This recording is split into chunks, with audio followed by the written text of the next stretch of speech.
point out of this game. Those 2 goals were soft to our standard and very uncharacteristic of us to allow those type of goals. But I mean, there are a lot of positive on the offensive end for us today, and that is something that we have been working on. Disappointed by yourself, coach, in terms of the finishing off the game. As I said, you got the chances. Yeah, we got some chances. We create chances today that we think that we could have gotten something out of this game. And yeah, disappointed in that sense. But in terms of the players and their movements, that is something that we worked on and we saw it today, which is a positive for us. And we just have to go back and work a little harder. Read the finishing aspect, because the guys have not scored a lot of goals so far this season. It's a case of quality in front of goal. Our players just lapse in reconcentration.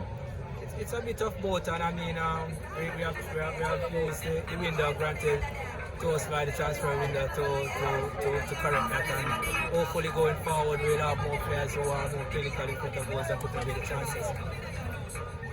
All right.